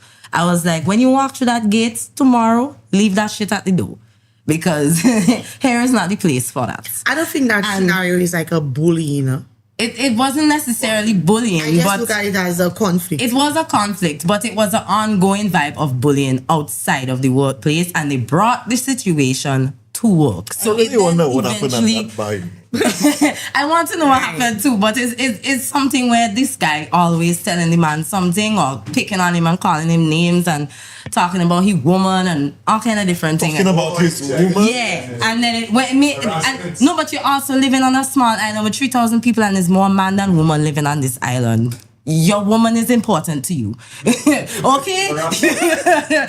If you have a woman, be lucky that nobody attack them. So in his mind, the man showing how much jokes, and then you come and you try to take my woman at the same bar I line at with my woman. Like, no, fam. That's bullying. All jokes. But my point is that it's a form of bullying, but it didn't happen on the workplace, right? And so I don't look at that as bullying. So you tell me I'm a bully? Let me try. If you bring it to the workplace and you make it my problem, yes. When I talk about, if you make it my problem, yes. That's bullying. When I talk about bullying amongst subordinates or employees, let me give an example, right? So, 3 girls working together in a specific department, because maybe the same department or different? In a specific department. So they're working in the same department, right? They have a supervisor. So they have somebody in charge of them. They have a supervisor, and there are different departments in the organization. Right. Right? 2 of the girls become friends. They get closer, and maybe they realize that the other girl, the last girl, the third girl, does not align with some of the things that they, that join them as friends, right? So they become a menace to that girl. They tag team and they make that girl miserable. They make her miserable how? They've become bullies by giving that specific girl to complete their task. That's one. They become bullies by constantly complaining about things that person is doing when they're purposely setting that person up to fail. Right? And then now they run quickly as the victims to their superior, who is the immediate supervisor, and make that specific person look incompetent. Now that scenario I just give there, that's a real scenario that happens in a lot of workplaces, right? And instead the supervisor addresses or could so much like that, analyze or assess what's happening amongst the free girls, she automatically believes the 2 versus the 1. And then now the supervisor unknowingly now starts making that person look like they're the problem. So if they fail to submit a file, you would say, oh, so that's what the 2 girls talking about. Where it could just be that person is overworked because the other 2, she's already carrying the weight of the 2 bullies. So how do we address that? Not compare them out. No. How about that? The person that's being bullied and then being being attacked by their supervisor on top of that needs to report it to HR or the supervisor because they have a supervisor. There is someone above that person. So if you don't have a proper HR person, you need to take that to management. But that and you must have fear. No, but you must have proof that you're being overworked. There's email threads, there's documentation, there's evidence to prove that you are doing. That's given the structure of the working establishment is organized in such a way for it to be able to go that way. Or you go all right? So let me give you an example why sometimes that will not work. Your immediate supervisor, right, might has to report to their immediate supervisor. Let's put it this way, right? Right. But you cannot, there's nobody for you to interface with. So even if you go to the HR department, the HR department, okay, you know what? They just take it out of the private sector and think of public sector. Right. In public sector, you don't have the HR department like how right there with you. Right? Right. And even if you have a quorum, right? The person you're taking it up to, depending on how that position is given, if it's a consultant position or something, so you do not have the same redress as somebody who is a permanent worker within That's a fact. Right. the government. You understand? So there's already a separation there. So for your consultancy is contingent on who. Performance. No. Your consultancy contract, right? Okay. Is contingent on who your supervisor is. And if your supervisor already sides with that person, she has or he has the right to just do whatever he wants with you. Just become the subject of a bullying You understand? situation. Yeah. So there's no redress for you in when you look at the structure, because your supervisor could literally tell you, you know what, go at your home, and that's it. Now let's talk about the grown-up people that has bullied the young people that come in and work. But hold on a second. If you say that this person you're wrong for that contract, right? Okay, never mind. I was going to say something, but never mind. It's fine. Why? No, because government structures or public sector works on a different tangent. So it's different to address that. I've only worked in the private sector, so I cannot answer that question in all fairness. But if it was in a private sector setting and you do not have an HR department, there is a boss to that boss. And you must be able to speak to them, whether you are on contract or not. And my thing about it is, if you don't feel comfortable to report this issue, your work will speak for itself at some point in time. They can't do that forever. They must slip up somehow. Not how it said. Tom and Jerry cannot win all the time. They cannot. In those situations, Tom and Jerry do win. oftentimes I'm the final say in what happens. Right? There is an HR department, there are supervisors, there are managers, and then there's line staff. Right. I had a situation almost identical to the one you described, except with the line staff, it wasn't just 2 or 3, it was 5, 6, 7 of them. Right. Out of say 7, 6 of them were already working there for a long time. One came in, she'd been working there for a while, she was okay, but then she decided to up and quit. She never went to HR, she never went to the supervisor, she never went to HR, she never came to me, she never said anything. After she quit, she came into the office crying. And when we tried to ask what's going on, she says they bullied her out of the job essentially. She decided to leave because the other 6 were in a thieving ring. They were stealing together and she wouldn't join them. Right? But everything that she talked about was almost impossible to actually pin down because anytime you talk to anybody else, it was always her that was the problem. Yes. She's the problem, everything. So the other 6 lying for each other against her. So I have use her as the mole. Exactly. It was only after the fact she already left. But I have a question. No, she left because she thought she would not win. Exactly. She didn't want to that's come what back. I said earlier. She didn't want to Majority come of the back. times, if you feel that you cannot really or be understood or at least get some form of resolution in the matter. Right. Now we have a very Decide open to door leave. policy, right? You get to go to the supervisor. If you don't like what they say, you go to the HR. If you don't like what they say, you come straight to me. But they always say that, eh? That doesn't mean that what always happens. I fully stand by that. Yeah, but at least this is someone who is at the top that makes the final decision that is saying that, hey, I will do something if none of these people did anything. And there are some people out there, you just have to decide if that is something you want to do. But it's not, you're not playing the shotgun here. You're not going to just say or report something and then magically it just fixes in like 1 or 2 days after you report it. There is a process. And sometimes it takes there long. is a saying for something like that. Not every time the juice is worth the squeeze. Exactly. Of the story of going forward. Exactly. So that's why some people just decide it's better to just quit, find a next job, and go about their business. But here's my question to you though. How high of a turnover in that last position have you had? Because if somebody keeps quitting, clearly there is something wrong in the work environment that's there. Prior to that person, it was a very long-term thing.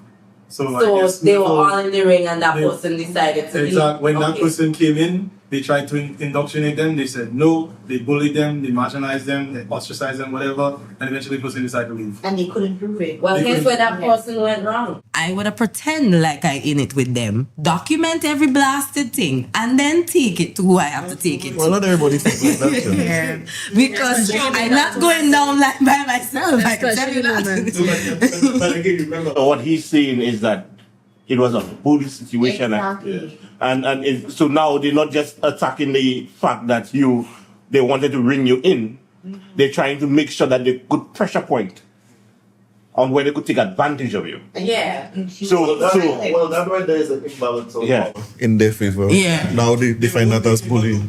Supervisor as well, right? Okay, So well, that supervisor was makes also sense. coming down on her. So Right, it was right. just a lot going on. That was just too much. And not too Exactly. many people coming at you to be very Had she And what's decided, to make you think that the supervisor wasn't in on this as well? well, that part I'm not going to talk about. No, that's totally fine. That's But the side back. I will tell you that But, part of yeah. the resolution at the end was basically all the line staff had to be let go. Because once we did the investigation, we found all 6-7 of them had to go one time. That's So not also- only did I lose the good person, not only did I lose the bad, I lost the one good person. She didn't want to come back anymore. But that one good person Did you a solid. Yeah, they did. Even though she left and she highlighted after the fact, you now can pay a keen sense as to who you're hiring in this position and make sure that every time, like you don't keep people on after 3 months if you see in signs of different things, and make sure that that HR is doing the actual job. They need to be doing performance appraisals. We give a lot of examples of bullying, but we have to address the underlying cause. You have to have a quote-unquote aggressor and a reciprocal. Could give a good example where he said somebody was making fun of him and then he called them one word and not touch a button. Definitely they feel that whatever was said to them had to bring it to another dimension. So it go from being a verbal exchange to a physical altercation. And you have to be careful what you allow to get into you, because sometimes somebody might be telling you something and you don't think it's that much, like in your situation with the construction side. The man thinking, oh boy, that's the way he talking. And then all the time the man taking it personal and the man don't know how to communicate. Boy, just stop telling me that. Or the only thing he know is violence. I have to cuff me in his face next time he tell me that. He not even telling anybody that. He just going straight to cuff him in his face.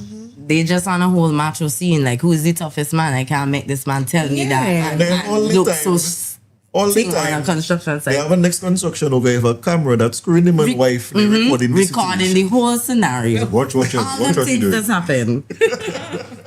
But how do we go ahead? Sorry, I said there's so many levels to bullying.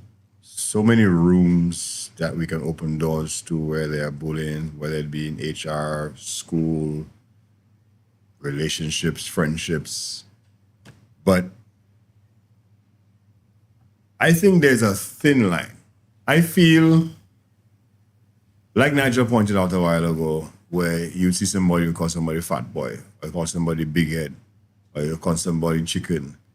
From my generation, there are so many guys that had nicknames put on them in secondary school and primary school that are their nicknames today because you've grown past the growing pains of the emotional keyboard and you realize it might have started as a bullying thing or a fun thing, but then you also have to allow it to affect you.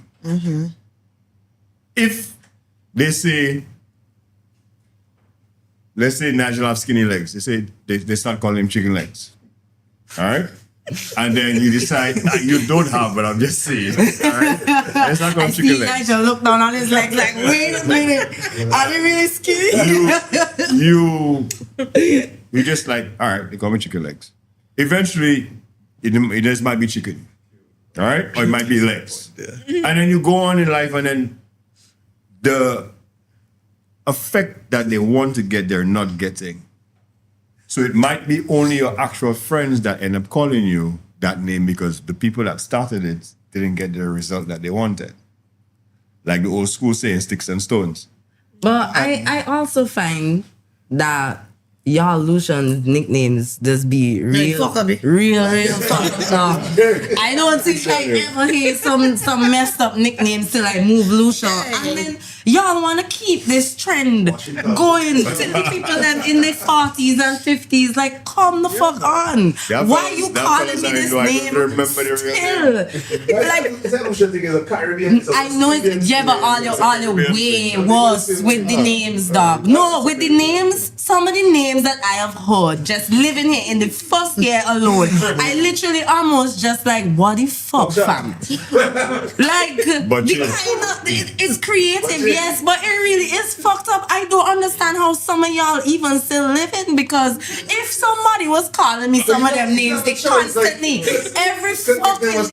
But if somebody was calling me that every single day, I swear to you, I was gonna be suffering from depression. I would be depressed. That's what you call me every fucking day. At the end of the day, when you look at it, it's either you fight it, and you fight it at the losing battle. Yeah, exactly. Right? The more you fight it, the more you feel. Because at the end of the day, you have, and I think that's why we have to decide. I feel bullying is also a matter of perspective, like you said, right? You could be saying something to me and I never perceive it as a bullying act. You understand? It could be your intention to try and bully me, but if I never receive it, it's nothing, right? I would give you an example of that. I know of a ward, a child, right, who doesn't allow those things to face them, not because they're not aware that they're trying to, but they're so socially awkward naturally. It just doesn't face them. Down spectrum. It doesn't face them. That doesn't mean that if you get the opportunity to correct people from trying, you don't correct them. But the mere fact that he's socially disconnected, it doesn't. Not about doesn't. He understands. He understands, but it doesn't. But it doesn't faze him because, for one, how he's being complimented elsewhere offsets it. Right. Okay. You understand? So you may call him. Let's just say you call him dirty this, dirty that. But at home, they're calling him king. They're calling him, he's being lifted up. Right. So you have that counterbalance. That's why I tell you at the end of the day, it's perception. How you come across with it. You understand? So you're not going to, for bullying to be able to manifest itself, it has to be something whereby that's being fed. But not if the bullying is met with actions. It's one thing to call somebody pathetic and them kind of thing. But it's another thing when you're actively trying to sabotage. What is pathetic? For those that don't know what that is, please enlighten us. Oh yeah. You're bullying now. No, I just say, right?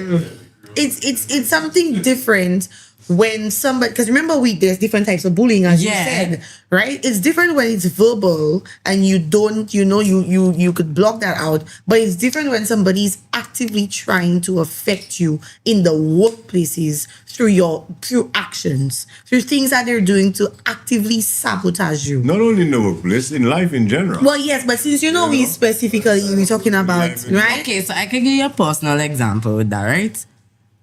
I had a manager that used to undermine me all the time. Mm-hmm. But they didn't realize that their manager used to look out for me. They worked with me on a different project and they understood that I'm good at what I do, right? So they didn't believe off the bat that what this person was saying was exactly what was transpiring in terms of the work that I was producing. Mm-hmm. So they asked to hear my side. And I had documentations because I know if it's not written, it doesn't exist. So I have backed up documentation of everything that I've done and what I learned and what I have to do and what's not. So I had proof and evidence to prove that I am doing my work and I am meeting deadlines and I am doing what I'm being asked to do. This person, my supervisor, is just not giving me enough work to do. So I have free time. When I don't do everything I have to do on my thing, there's nothing there. But you consistently trying to undermine me. And it backfired in their face. Right. Because at the end of the day, their manager came to me direct and was like, yo, I will sort it out, no problem. And they just moved me. To be continued. There are people who bully in workplaces because they don't like you. It doesn't have to necessarily be anything you do. They just don't like you. Facts. Or because your work ethics and your work They feel threatened. They feel threatened. Exactly. They feel like you're coming for their So job. how do we, what suggestions can we make in the workplaces, as it pertains to bullying? I like us all not to pretend that we are only the victims and that sometimes we can be unknowing accomplices and bullies in ourselves. Because in all of what you're saying, I've seen situations where I've definitely and I've definitely been the one to be bullied. Mm-hmm. And taking somebody, in fact, let's leave that there. Move it on. Let's do that for part 2, right? Because we at that point in time. Yes, part 2 we have to talk about cyberbullying. Yes, for sure. You can stop the timer now and restart it now. I see you wasn't seeing it. But I will pay attention to it. I will leave you all with this. Workplace bullying or bullying on a whole is not always loud and obvious. A lot of the times, it doesn't just have to be shouting insults or actually saying anything. It could just be a subtle action. It could just be, but it has to be something that is repeated and patterns of bullying behavior. You also have to be targeting people. Get good HR. So listen to both sides of the story. Investigate. That's what makes a proper work environment. Don't choose sides. Facts. Hey, grown folks